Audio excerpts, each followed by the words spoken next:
ఆప్కి అదాలత్లో జైన్ ముని తరుణ్ సాగర్ గారి మీద తర్వాత ఆరోపణ ఇదే. ఈయన ప్రజలకి తప్పుడు విషయాల్ని నేర్పిస్తున్నారు. ఏదైనా మీరు చెప్పండి. చేదు మాటలు మాట్లాడుతూ మంచి విషయాల్ని నేర్పిస్తూ అప్పుడప్పుడు ఇలా మాట్లాడుతున్నారు. ఒకసారి మీరు మాట్లాడడానికి హర్యానా అసెంబ్లీకి వెళ్లారు. అక్కడ మీరు ఏమన్నారంటే సమాజంలో మగవాళ్ళకి మొదటి స్థానం, ఆడవాళ్ళకి రెండో స్థానం అని చెప్పారు, అవునా? అదేంటంటే ఆ విషయం నేను చెప్పింది కాదు, అది పరిస్థితులు చెప్తున్నాయి. మీరు వాళ్ళని అక్కడ కూర్చోబెట్టారు, వీళ్ళని ఇక్కడ కూర్చోబెట్టారు. ఆ తర్వాత ఓసారి అటువైపు చూడండి, నేను వాళ్ళని బాగా పైన కూర్చోబెట్టాను. ఈ సమాజంలో ఎవరికైతే స్థానం ఉందో మహిళలకి రెండవ స్థానమని మీరు చెప్పారట. శక్తి కోసం దుర్గమ్మకి పూజ చేస్తారు, ధనం కావాలంటే లక్ష్మీ అమ్మకి పూజ చేస్తారు, చదువు బాగా రావాలంటే సరస్వతి అమ్మకి పూజ చేస్తారు. కానీ మీరు నంబర్ 2 అంటున్నారు. కానీ ఇదంతా నేను చెప్పలేదు నా అంటున్నారు. ఉద్దేశం సహజంగా కృష్ణుడి పేరు ముందు అందరూ రాధా అనే పేరు చెప్తారు. రాముడి విషయంలో ముందు సీతారాముడు అంటారు, నారాయణ అని లక్ష్మీనారాయణ అంటారు. ఇదే మన సాంప్రదాయం. కానీ మీరు ఆడవాళ్ళని నంబర్ 2 అంటున్నారు. ఇలా శివపార్వతులను కూడా అంటారు కదా. మీరు ఆలోచిస్తే ఇదే దొరికిందా?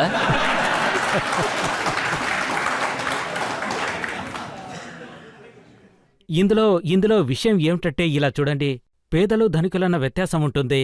ఆ స్త్రీ శక్తిని నేనెప్పుడూ కించపరచను, తక్కువగా చేయను. ఆవిడ శక్తి ఎప్పుడూ చాలా గొప్పది. స్త్రీలు స్త్రీలు స్త్రీలు స్త్రీలు స్త్రీలెప్పుడూ గొప్పవాళ్లే. మగవాళ్ళెప్పుడూ ఆడవాళ్లకు రుణపడి ఉంటారు. కాబట్టే స్త్రీలు వాళ్లకూడా ఒక ప్రత్యేకమైన స్థానముంది. సృష్టి కూర్పులో కూడా మనము నమ్ముతామో లేదో కానీ తప్పకుండా నమ్మి తీరాలి. మీరు గనక పేరు రాశారంటే మీ తండ్రి పేరునే ముందుగా రాస్తారు. అమ్మ పేరెందుకని ముందు రాయరు? లేదు, అమ్మ పేరు రాస్తారు. లేదు లేదు, మీరు ఎప్పుడు సైన్ చేసినా మీ తండ్రి పేరునే ఇనిషియల్ గా రాస్తారు, అమ్మ పేరుని ఎప్పటికీ రాయరు. ఎవ్వరూ అలా రాయరు. మీరు ఈ కాలానికి తగ్గట్టు ఇంకా మారలేదు. మీరు టీవీ యాడ్స్ చూడట్లేదు అనుకుంటారు. పెద్ద పెద్ద క్రికెటర్స్ కూడా ముందుగా వాళ్ళ అమ్మ పేరే చెప్తున్నారు. అలాగా ఈ ప్రపంచం మారిపోయింది. తర్వాత మీరు హర్యానా అసెంబ్లీలో ఏం మాట్లాడారంటే భర్త కలని నిజం చేయడమే ప్రతి భార్య కలగా ఉండాలి అని. మొగుళ్ళకి ధర్మం ఉంటుందా?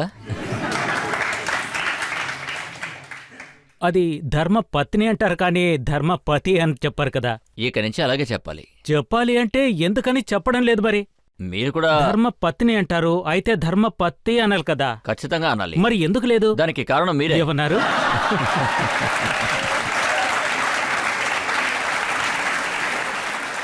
ప్రజలకి మీరే ఇలాంటి విషయాలు నేర్పిస్తూ ఉంటారు. లేదు లేదు, నేనెప్పటికీ అలా చేయను. నేను ఏ విషయం గురించి మాట్లాడతానో మీడియా దాన్ని ఎంతగానో వాదించారు, అలాగే చర్చించారు కూడా. దాన్నొక వేరే అర్థంలోకి మార్చేశారు. ఆ సమయంలో నేను చెప్పడానికి అర్థమేంటంటే అది రాజకీయాలకు ధర్మానికి ఎలాంటి సంబంధం ఉందో దానికి నేను చెప్పిన సమాధానం ధర్మం అంటే ధర్మానికి అర్థం పురుషుడని, ఇక రాజకీయం భార్య వంటిదని, వీళ్ళిద్దరి మధ్య సంబంధం ఉంటుందని నేను చెప్పడం జరిగింది. కానీ మీడియా దాన్ని మరోలా సృష్టించింది. అదంతా మీడియాకు సంబంధించింది, నాకందులో సంబంధం లేదు. స్త్రీ గురించి నేను ఎప్పుడూ కించపరచలేదు. మీరు చెప్పింది మీడియా వాళ్ళే మార్చివేశారంటున్నారు. నా దగ్గర మీరిచ్చిన ఇంకో అనౌన్స్మెంట్ కూడా ఉంది. అందులో మీరు ఏమన్నారంటే జీన్స్ వేసుకున్న తల్లి బిడ్డని ఎలా ఒడిలో పెట్టుకోగలదు. ఒక తల్లి జీన్స్ వేసుకోకూడదని చట్టం ఏమైనా ఉందా? అది అసలు ఈ సమస్య మీరు ఎక్కడి నుంచి తీసుకొచ్చారో చెప్పండి. నేనేం చెప్పానంటే అది తల్లి వడి పాలు తాగే పిల్లలకు స్వర్గం కంటే గొప్పది. ఒక తల్లి ఒడిలోనే ఒక పసిబిడ్డ ఎప్పటికీ తన తల్లి ఒడిలోనే ఎంతో రక్షణగా ఉన్నట్టుగా భావిస్తుంది. తల్లిపాలు తాగే పసిబిడ్డ కూడా ఎలా భావిస్తుందంటే తన వైకుంఠం కూడా ఇదే అని. అప్పుడు తల్లి తన చీరకొంగు పసికందు కప్పుతుంది, ఎందుకంటే బిడ్డకు దిష్టి తగలకూడదని. కానీ अब पैदा होने वाली औलाद ये सुख नहीं पा पाएगी क्योंकि जीन्स वाली मम्मी आंचल कहाँ से लाएगी। ఒక జీన్స్ వేసుకున్న తల్లి, అందాన్ని కాపాడుకున్న తల్లి పాలలా ఇవ్వగలుగుతుందని మీరు అన్నారు. ఒక తల్లి జీన్స్ వేసుకుంటుందో, అందాన్ని కాపాడుకుంటుందో, పాలిస్తుందో ఇదంతా మీకెందుకు? వాళ్ళు లేదు లేదు, చూసుకుంటారు కదా. అది నా ఉద్దేశం. ఇలా చూడండి, జీన్స్ వేసుకోవడం అనేది వాళ్ళ ఇష్టం, అది వాళ్లకు సంబంధించింది. అందులో నేనెప్పుడూ కలగజేసుకోను, ఎలాంటి నిబంధన కూడా లేదు. నేనేమంటాను అంటే జైన్ ధర్మం చాలా అద్భుతమైనది. అలాంటి ధర్మం ఎవర్ని ఎప్పటికీ నిర్బంధించదు. అందువల్ల స్త్రీలు ఎలా ఉండాలి, ఎటువంటి దుస్తులు ధరించాలి, ఇదంతా వారికి సంబంధించింది, నాకిందులో సంబంధం మీరు లేదు. మాట్లాడుతున్నప్పుడు మీ ఎదురుగా ఉన్న ఆడియన్స్ ని చూసి మిమ్మల్ని గాడిద అంటే వాళ్ళందరూ ఏమనుకుంటారు? చెప్పండి. ఇలా చూడండి, నేను గాడిదని అనను. ఒక ఎగ్జాంపుల్ చెప్తాను. అదేంటంటే ఇప్పుడు నేనొక ఉదాహరణ చెప్తాను. నేనిక్కడ రూమ్ లో కూర్చున్నప్పుడు ఒక బల్లి పైన ఉంది. అప్పుడు నేను ఆ బల్లితో ఒక విషయం అడిగాను. ఎప్పుడు కూడా పైనే ఖర్చుకుని ఉంటావు, కిందెప్పుడు పారాడవు కదా, దానికి కారణమేంటి అని. అప్పుడు ఆ బల్లి నాతో అంది, మునివర్య, మీకీ విషయం తెలీదనుకుంటాను, ఈ రూఫ్ ని మేమే పట్టుకొని ఉన్నాము.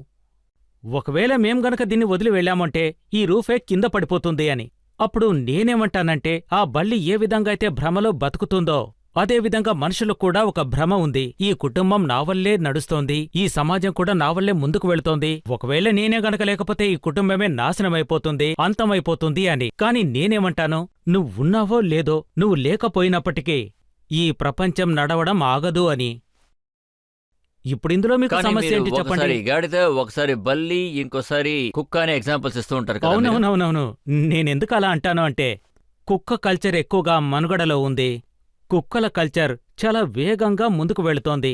ఈ కుక్కల కల్చర్ ముఖ్యంగా పెద్ద పెద్ద నగరాల్లో కుక్క కల్చర్ అభివృద్ధి చెందుతోందంటే అది ఎంతగా విస్తరించింది అంటే, ఇప్పుడు టెలివిజన్లో కూడా చూశామంటే, మనము చూస్తూనే ఉన్నాం, పెద్ద పెద్ద హీరోయిన్లు కూడా వాటిని ఒడిలో కూర్చోబెట్టుకొని వాటికి ముద్దిస్తారు.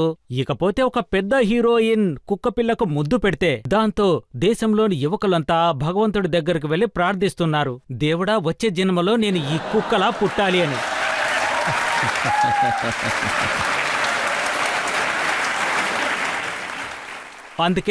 అందుకే నేను కుక్క కల్చర్ గురించే మాట్లాడుతున్నాను, కుక్కల గురించే మాట్లాడతాను. అది 100కు 100% నిజం. కాబట్టి దేశంలోని యువకులకు నాదొక విన్నపం, మీరు మీ కుక్కల పట్ల ఎంతగా ప్రేమ చూపిస్తున్నారో అందులో ఒక 10% మీ వయసుడిగిన తల్లిదండ్రులపైన చూపించండి. అప్పుడు వాళ్ళు బావుంటారు, మీ జీవితం కూడా కుక్కలా కాకుండా ఉంటుంది.